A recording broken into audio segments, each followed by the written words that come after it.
And now for our next speaker. She's a versatile professional voice actor, content creator, and podcast host, renowned for a dynamic presence and unwavering advocacy for body positivity. Her captivating skill as a voice talent made her the first Philippine-based artist to join the DC universe and has allowed her to pioneer ASMR meditation podcasts in the country. Her authenticity shines through her online presence, where she fearlessly champions self-love and encourages others to embrace their uniqueness, serving as an inspiration to individuals seeking empowerment and acceptance. Ladies and gentlemen, please welcome Inka Magnaye. What am I doing? This is my first time introducing myself, but it's part of the effect, right? Did you like that? Yeah? Wasn't weird? Okay, good. Okay. Because first impressions last. I like this one. It says you never get a second chance to make a first impression, right? And we know this. And I bet you first impressions last is the first thing that pops into your head every time you're about to meet new people, right? It's almost automatic. This is because we are so in tune with looking at somebody. You know what I mean? This is also why we've learned to put so much importance into our appearances. Because our appearances can make or break an opportunity for us. Whether you're applying for a job, or maybe you're representing an organization. Or maybe you're dating, right? First impressions last. But do you know what creates a second, more subtle, but lasting impression? It's our voice. Because from this, our brains create a whole narrative about the person who is in front of us, even without us realizing that it's happening. I bet you, from when I did my voiceover and until now, my voice is already sending all sorts of bits of information in your brain. Whatever it is that you're making assumptions about me. Oh, she's probably really credible. She's super smart. She's so intimidating. I don't know, whatever it is. But it's already doing things to your brain. Because our voice is what makes people stop to listen. Yes, I was a radio DJ for 8 years. To judge and to believe. And when you have command over your voice, people will listen, whether what you have to say is good and true or not. Julian Treasure says that the human voice is the instrument we all play and is probably the most powerful sound in the world. He goes on to say that it's the only sound that can start a war or say, I love you. Succinctly laying out the duality of this power. The human voice can be a tool to incite change, and it can also be weaponized to create conflict and sow discord. Let's say political figures like Barack Obama and Donald Trump, both very charismatic, but obviously use their voices in vastly different ways. The voice is a double-edged sword we all possess. And today I will make you aware of how you can use yours. Would you like that? Okay, very good.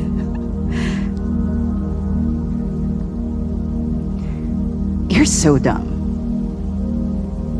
Oh, you're so dumb! You're so dumb. Do you see that? It's almost like magic.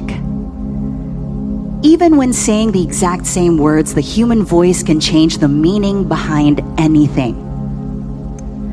Think about what that can do, right? Especially when you expand that idea and grasp the fact that your voice doesn't just talk about like how you sound or how you speak, but it encompasses your character. Your voice Because what you do says so much about your values, how you were raised, and who you are as a person. Actions speak louder than words, right? And words have power. So if I listen to your voice as a whole right now, what do you think your voice would tell me about you? In my line of work as a content creator, you need to know your voice inside and out, because this is the root of everything. This is where the inspiration comes from when you make your videos or whatever it is that you post. It is the reason why clients consider you for their campaigns. And it is also the root of the tone that you use when you communicate with people in your community. And a big part of my voice is responding to hate comments. My friends know this one. Yes, I know. Every time I do this, the good people ask, why? Why do you do this, Inka? People don't understand why I give the negativity attention. Who follows me on Facebook here? I'm sure you guys have seen me do that every now and then. Yes, I see people nodding. Don't feed the trolls, they say. Don't stoop down to their level. It's not worth your time, Inka. But I'm going to open your eyes to another magical property that our voices possess. It's alchemy. Do you know what alchemy is? It's the power or the process of changing lead into gold. Okay? So I don't just respond to hate comments for the sake of responding to them sometimes. Okay? What I'm doing is an attempt at alchemy. I'm taking something dull and worthless and transforming it into something that can be of value.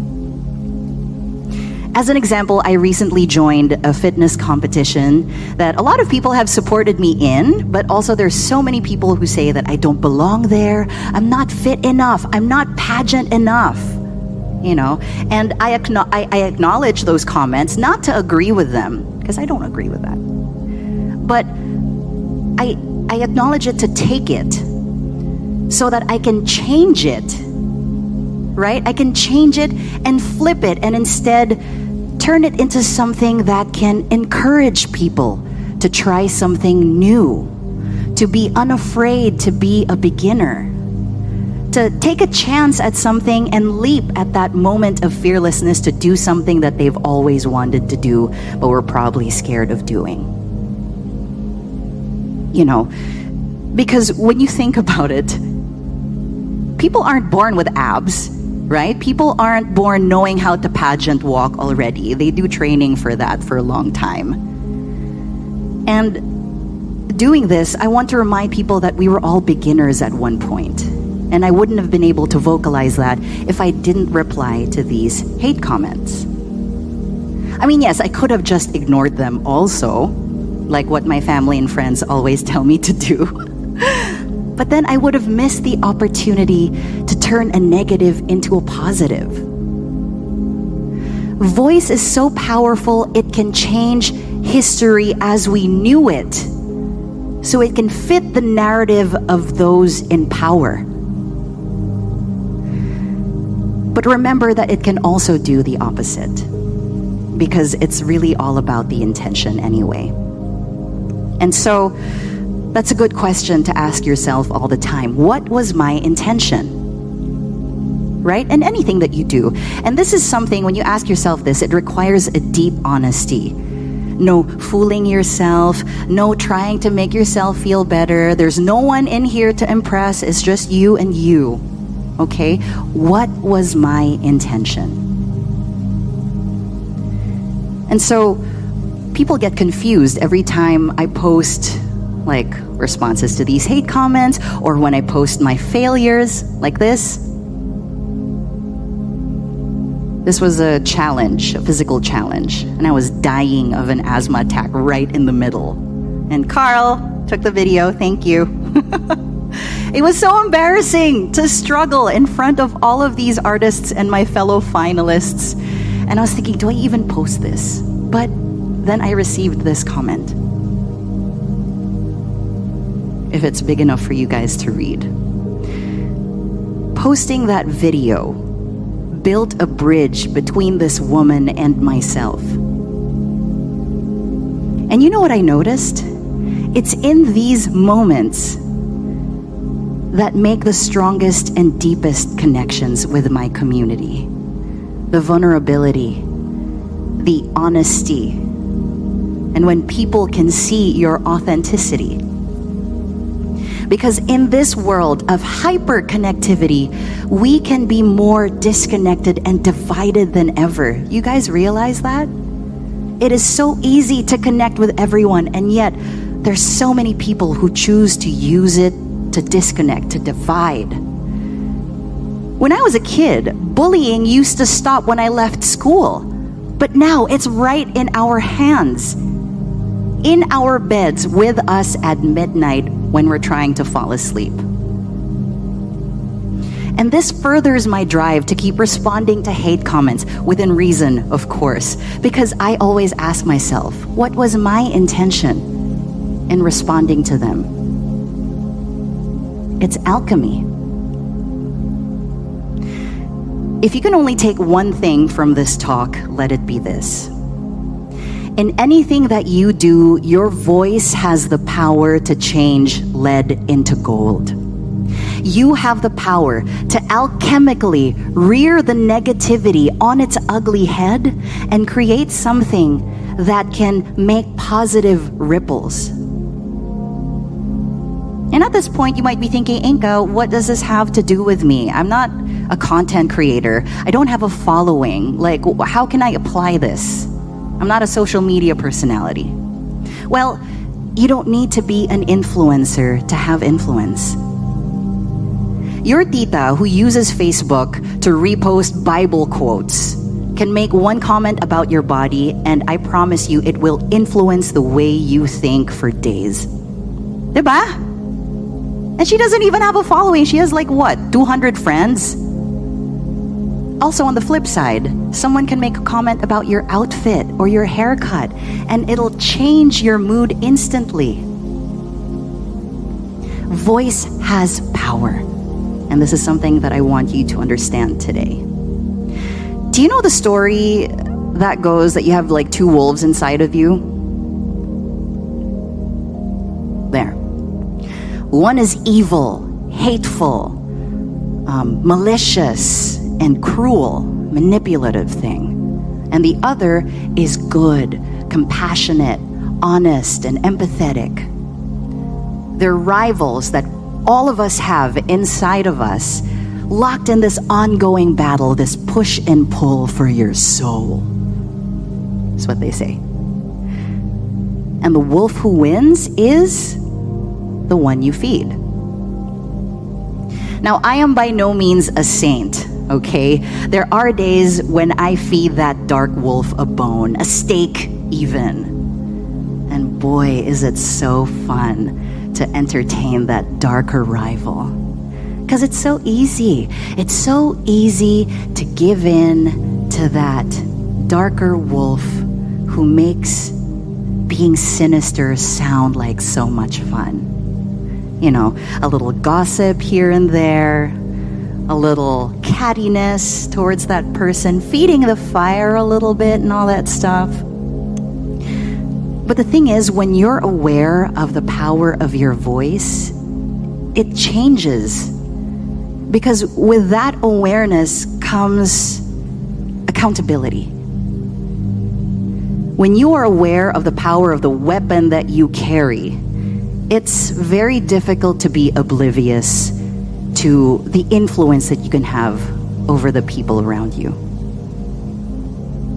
So allow me to introduce rivals, the different components that make up your double-edged sword. Rivals, okay, that is relating, imaging, variety, authenticity, listening, and silence.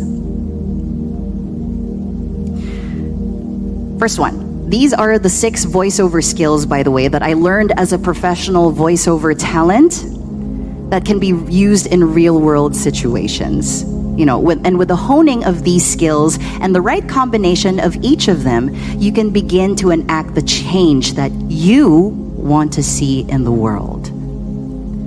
But I impart these to you with the hope that you will use this knowledge to build bridges for the greater good. Because with great power comes very good. Relating. Relating in the industry, this manifests in products or brands choosing voiceovers that sound like their target markets. Okay, for example, telco brands usually use voices that sound like young professionals or college students. Okay, get up to 1 full hour of YouTube every day with unlimited calls and texts to other networks. Diba? Parang ganun yun. What about ads for food?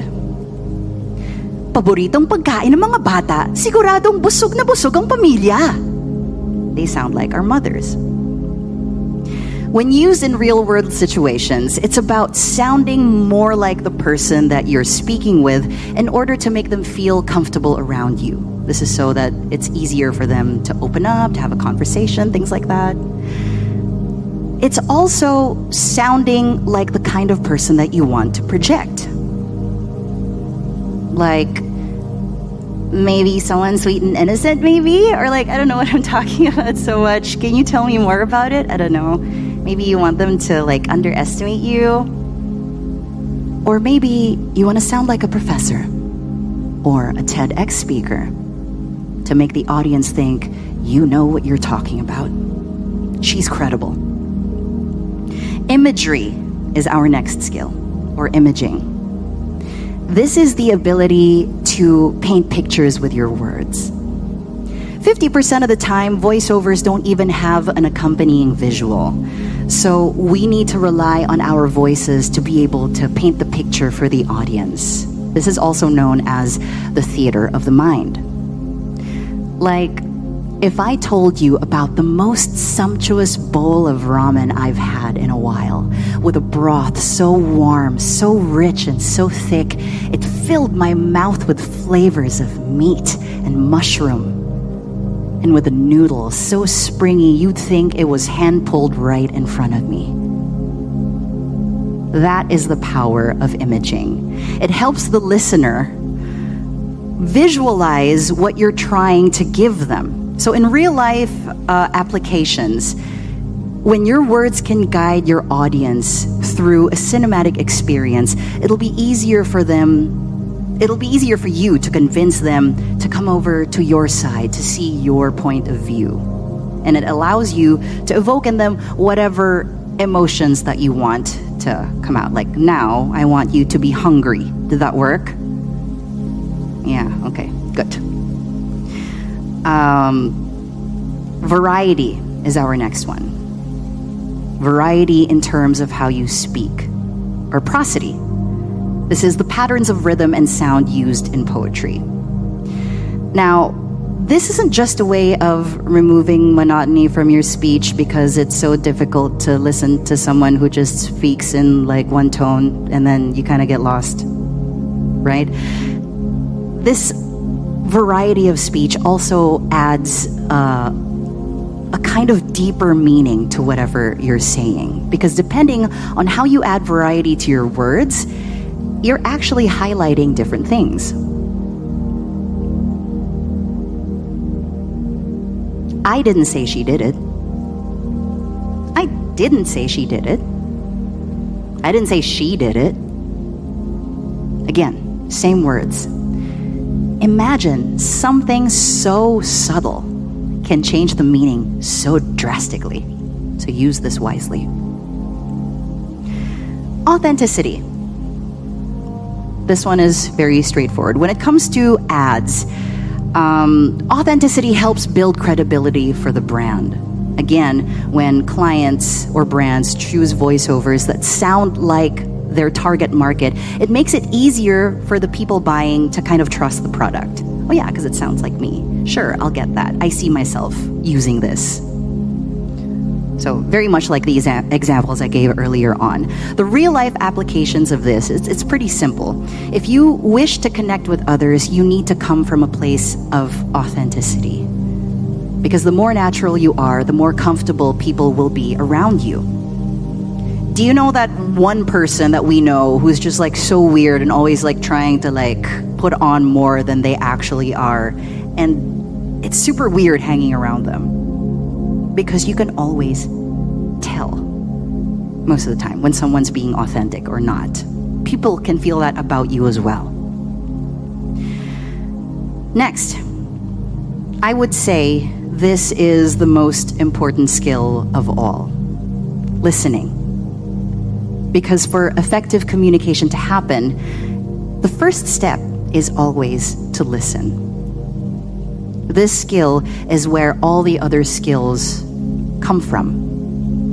And without this skill, it will be difficult to hone the others. In the real world, active listening helps you connect with others. It helps you recalibrate where you stand in terms of your opinions and values. It also helps you learn lessons for your growth, and it helps you listen to the needs of the people around you, your communities, so that you can better help them. You can be a better partner, wife, mother, sibling, friend.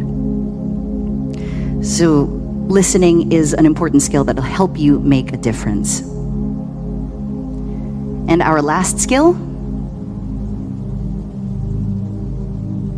silence. This skill is one that I learned from my dad, the guy in the blue bandana over there. He is a seasoned voiceover talent. He's hiding. He hates this. And he's a multi-awarded producer. He's really good. Pops told me that in a performance, silence is as eloquent as the words themselves. He was producing an ad one time, and the client who was there listening to him asked him, "Can we remove that pause there so that there isn't much of a gap in between the words?" And my dad was like, "No, that's part of the dialogue." And the client was like, "But she sounds like she hesitated." To which my dad replied, "Exactly." That silence was able to convey more of what that whole dialogue needed than the words ever could. Used in different doses, silence can cause varying effects. If there's too much of it, it causes unease.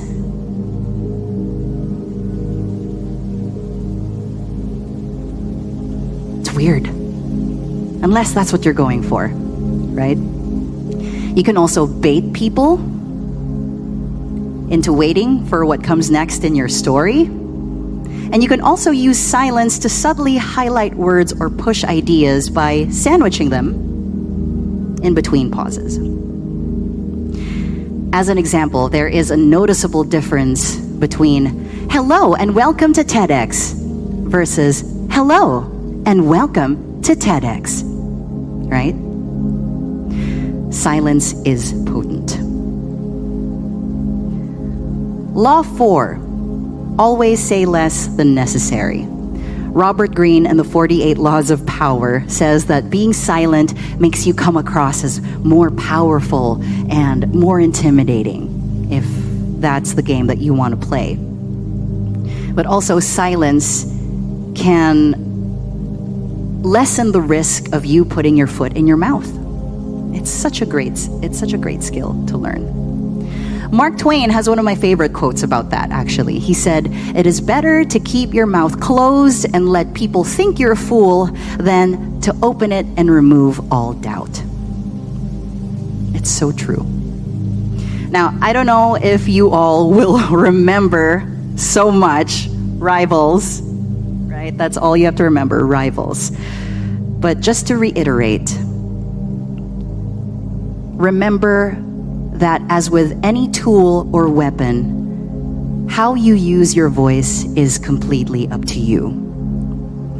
Will you use it to perpetuate negativity, to spread misinformation or to add to the noise and just vapid things on the internet that's just polluting our minds and spaces? Or will you use your voice to spark passion, to advocate for the voiceless, to inspire others into action, change lives maybe in the process? Or will you be silent?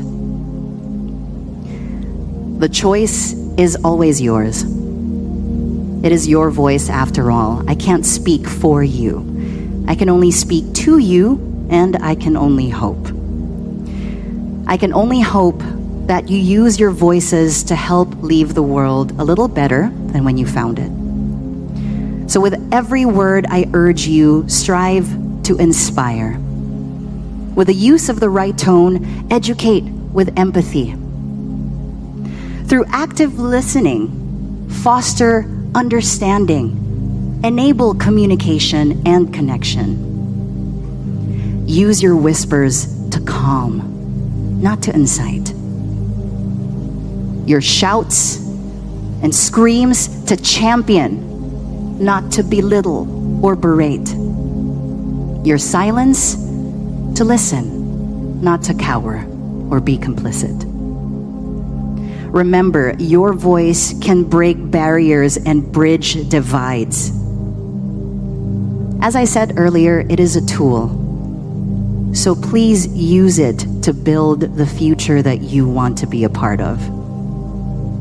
So right now, I ask you, what do you want your voice to tell the world? Thank you.